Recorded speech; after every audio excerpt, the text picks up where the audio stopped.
तो hey guys, I am Abhishek Sharma, third professional medical student and आज के इस वीडियो में मैं उन लोगों को एड्रेस करने जा रहा हूँ जिनकी बायो अच्छी है, केमिस्ट्री भी ठीक ठाक है, बट फिजिक्स में उन्हें काफ़ी ज़्यादा दिक्कत आ रही है एंड केवल फिजिक्स की वजह से हो सकता है उनका सिलेक्शन रुक जाए। तो अगर तुम्हारे मार्क्स 50, 60, 70 या किसी भी रेंज में आ रहे हैं तो तुम्हारे 140, 150 मार्क्स तक भी आ सकते हैं एंड अगर इतने आ रहे हैं तुम्हारे ऑलरेडी मार्क्स तो तुम्हारे 170 तक भी मार्क्स बन सकते हैं इस मास्टर प्लान से। तो देखो, हार्ड वर्क तो तुमने साल भर किया होगा, तुमने PYQs लगाए होंगे, तुमने बहुत ही ज़्यादा डिटेल्ड नोट्स बनाए होंगे, बट इस वक्त तुम्हें स्मार्ट वर्क ही बचा सकता है। सबसे पहले स्टेप की बात करें तो तुम्हें एक डे वाइज गेम प्लान बनाना है अपनी वीकनेस एंड स्ट्रेंथ के हिसाब से। तुमने 80-20 रूल के बारे में सुना होगा कि 80% क्वेश्चन केवल 20% सिलेबस से आते हैं, बट ये नीट में पूरी तरीके से फॉलो नहीं होता। बट फिर भी नीट में ऐसे काफी ज्यादा चैप्टर्स हैं एंड टॉपिक्स हैं जिनमें से ज्यादातर क्वेश्चन पूछे जाते हैं। एंड तुमने एक चीज जरूर नोटिस करी होगी, फर्स्ट टाइम जब भी तुमने कोई चैप्टर पढ़ा होगा लेक्चर वगैरह लेके, तुम्हारे से उसके सारे क्वेश्चन बन गए होंगे, और जब रिवीजन या टेस्ट वगैरह की बात आती है तो दोबारा से वो सवाल नहीं बनते। ऐसा इसलिए होता है क्योंकि वो सब हमारी रीसेंट और टेम्परेरी मेमोरी में स्टोर हो चुका होता है एंड अब हमने प्लान में इसी आईडी का फायदा उठाएंगे। ना सबसे पहले तुम्हें देखने मोस्ट इंपॉर्टेंट या फिर हाई यील्डिंग चैप्टर्स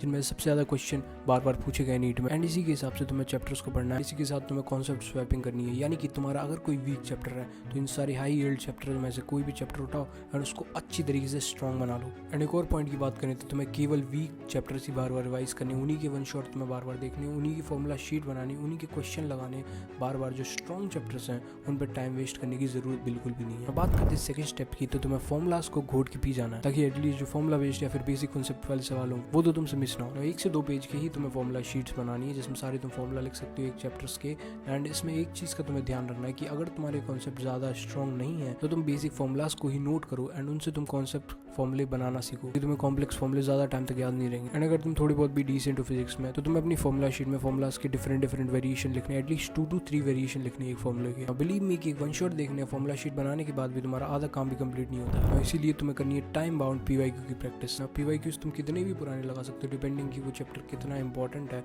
बट मैं रिकमेंड करूंगा एटलीस्ट 2013 की बात की PYQs जरूर लगाओ। मैं टाइम बाउंड PYQ प्रैक्टिस की इस वजह से बोल रहा हूं कि अगर तुम्हें जो PYQs नहीं बन रहे उनको भी अपन काम पे लगाएं। PYQ प्रैक्टिस करते टाइम पे तुम्हें PYQs मार्क कर लेने जो तुमसे नहीं बन रहे एंड उनको मिस्टेक बुक में नोट करना है with solution and with reason कि तुम्हारी क्यों गलत हो रहे हैं या फिर तुम्हें क्यों नहीं आ रही है वो चीज। फॉर एग्जांपल तुम्हारी कैलकुलेशन मिस्टेक हो सकती है, कॉन्सेप्चुअल मिस्टेक हो सकती है, तुम कॉन्सेप्ट को ही भूल सकते हो, या फिर तुमने क्वेश्चन को ही मिसरीड कर लिया, या फिर अगर तुम्हारे पास कोई PYQs की बुक है तो तुम उसमें भी ये सब मार्क कर सकते हो एंड साइड में जितनी भी स्पेस बचता है उसमें थोड़ा रिमार्क्स लिख सकते हो कि क्यों तुम्हारे से गलती हो रही है। एंड बूम, तुम्हारे पास तुम्हारी सारी वीक लिंक्स हैं, तुम्हारी सारी मिस्टेक हैं एंड वो भी प्रीवियस ईयर क्वेश्चन की है जिनकी आने की संभावना नीट के पेपर में 90% से भी ज्यादा होती है। तो ये सब के बाद भी थोड़ी कमी रह जाएगी। तो मैं स्टेप 4 में वीक स्पॉट फिक्स करके माइंड मैपिंग करनी है, जिसमें तुम्हें लास्ट के 2 दिन में जो सारे क्वेश्चन तुमने गलत किए हैं उन पर वापस से जाना है, उनको वापस से देखना है कि क्या क्या तुमने गलतियां करी थी एंड तुम्हें इसी से पैटर्न पता चलेगा अपनी मिस्टेक्स का। इसका फायदा ये होगा कि you are not just learning physics, you are learning how examiner frame questions. ना इतना सब कुछ करके तुम्हारे 130, 40, 150 तक भी मार्क्स